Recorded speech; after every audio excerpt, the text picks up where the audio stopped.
Now, IHS and telco MTN recently reached an outsourcing agreement in principle to transfer MTN's 9,151 mobile network towers in Nigeria to IHS. Issam Darwish, CEO of IHS Group, joins me in the studio to unpack this deal. Thank you so much, Issam. Thank you, Esther. It's a pleasure to have you. Same here. Now, let's talk about this deal in detail. It's 9,100, that's almost 10,000 towers that you want to acquire. Now, of course, we know that IHS already has a couple of other towers that you own and manage across the African continent. Tell us how this project is going to be funded. Well, we have, as you may know, we have a very diverse shareholding base. Our shareholders are large private equity funds, international finance development institutions. So we have the likes of Goldman Sachs, Vandel, IFC, ECP, FMO, Investec, Asset Management. So we have a very strong, diverse shareholding base. We also have very strong relationships with almost every debt provider on the continent. So the deals would be funded through a mix of equity from our shareholding base, plus potentially some new investors, plus of course extending some debt. Okay, so getting the money on the table, that's not a problem right now for IHS. I would say at the right time I'll come back to you. We'll make the right announcement, but it's as good as done. Okay, now we also know that the towers will be transferred to a new company which will be jointly owned by MTN and IHS. What can you tell us about that? Yes, so look, we've always been a champion of total independence. So every deal we've done on the continent has always been acquiring 100% of the towers. So we've never done a partnership with a mobile operator. We thought it's more independent, it's more neutral. This is the first time this gets done in Nigeria, and I think it has to do with the size of the MTN portfolio in Nigeria. It's so strategic for the MTN group. It's so valuable in a sense. It is the largest tower portfolio in Africa. MTN Nigeria is almost half of MTN group worldwide group revenue or profit, I would guess. So it's so strategic. So we decided to engage in this kind of partnership, but the portfolio will be run by us. We have total operational control. It will be run as an independent portfolio. There will be no issue. Now, with this deal, which you say has been clinched already, that should bring your the number of towers that you manage to around around 20,000. 20,000. Now they're currently about 13 or 14,000 of those in Nigeria. In Nigeria, okay, in Nigeria, and on the African continent, there are about 180,000 of them, almost 200,000. Yes. So, I mean, it just begs the question: how much more is IHS looking to acquire? Looking at the total size, a number in Africa. Yes. So with this current acquisitions, Etisalat and MTN, we've also announced Etisalat in Nigeria. We're very proud of that.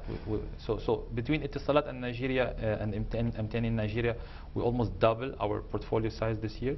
The plan is to probably put in another maybe 5,000 by end of next year through mostly organic growth. So we want to build sites. You acquire these portfolios, but we still have to build in Nigeria. We still want to build in Cameroon, want to build in Zambia, want to build in Cote d'Ivoire. So through that, we'll probably get to 25,000 by end of next year. The 180,000 or 200,000 towers you're talking about in Africa are distributed in 54 countries. So Africa is not one country, right? So we need to look at it per country. We need to look at it per opportunity. We need to look at it per operator. For now, we're going to focus on making sure that we integrate the MTN and Etisalat portfolio into us in Nigeria, make sure we improve uptime, we create the employment jobs that we need to create, and then we train the right people, get it done properly, and then we can assess other opportunities. No, I suppose with this deal with MTN, Etisalat, and I suppose other Nigerian telcos will also look to just let go of their towers. Do you see that happen? How soon do you see that happening? And how does that change the space for them now that they no longer have to worry about maintaining and running the base stations? Look, in Nigeria we have today around 25, I would say 27,000 towers, something like this. The two transactions we've just done represent half of the number of towers in Nigeria. So the trend is definitely going there. So I see that happening with almost everyone. The timing has to do with their current situation. Where are they, the other guys who have not done it? Where are they vis-a-vis their shareholders, vis-a-vis their cash requirements, their growth plans, things like that. But from a fundamentals point of view, it has to happen. It does not make sense for operators who are focused on creating packages for data growth, cutting down pricing, focusing on branding, to be managing towers with diesel and security, and it just doesn't make sense. They are two different businesses. But those are issues you are now going to start having to deal with: diesel, securities, multiple taxation, Happily, dealing with the local government and all of that. So what are you looking forward to it? I have to say I am looking forward to it. This is the fun part of what we do. I'm an engineer. Almost everyone around me is an engineer. That's how we started. Remember, we started in Nigeria in 2001. We've lived here since the 90s. So we've seen how this thing has moved, has grown, has exploded. We used to build sites. In 2001, between 2001 and 2005, we built like 2,000 plus sites. Then we maintained sites. So that is our core. That's what we do. Yes, it is challenging. Managing the diesel, how do you make sure you buy the good quality diesel? How do you make sure it gets delivered to the site? How do you make sure it really goes into the generator? Vandalism of the masts and cables and all of that. Yes, how do you interact with the local environment? How do you handle security vis-a-vis that? So yes, they're all challenging, but this is the fun part. If you understand the environment, if you work with people who are smart enough, if we have trained people over time that can undertake these challenges, this becomes the challenging part, the fun part of the challenge. So okay, really like it. Well, you'll be managing the stations for them, and of course, I suppose they're also looking forward to improved services to the end customer at the end of the day. So you make them look good at the end of the day. It's a condition of the deal. The key part, the heart of the transaction is we'll sell our towers to you, but you're the expert, you're the engineer, you need to find a solution for the power supply, you need to find a solution for the security, you have to improve the uptime.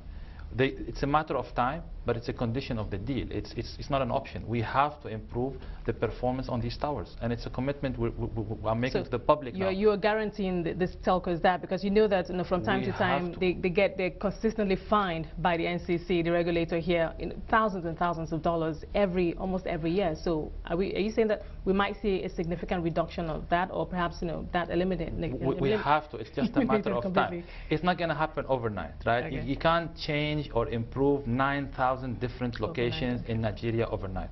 It just doesn't happen overnight, right?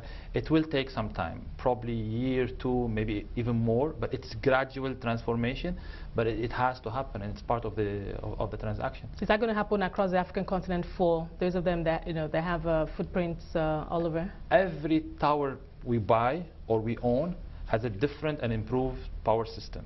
So every tower we own or we buy from an operator, whether it is, we bought towers from MTN in Cameroon and Cote d'Ivoire. We bought towers from France Telecom, Orange in Cameroon also, and the others. So every tower we buy, we scrap the power supply that is there. We install new, much more advanced one that is studied by our engineer, whether it's a DC generator or it's a solar kind of panel, to improve uptime. We install our own network operating system to monitor what is happening on the site. Is this site being taken care of? Is it being subject to vandalism? What is happening with the environment? So we do that, right? And that improves the performance. So we do it not only here, everywhere. Well, I suppose the telcos are heaving a sigh of relief right now. But then we'll also be keeping an eye on this, see how you run those towers for them, and see if there will be significant improvement. Thank you so much, Issam. Thank you so much. It's been a pleasure having you. That was Issam Darwish, CEO of IHS.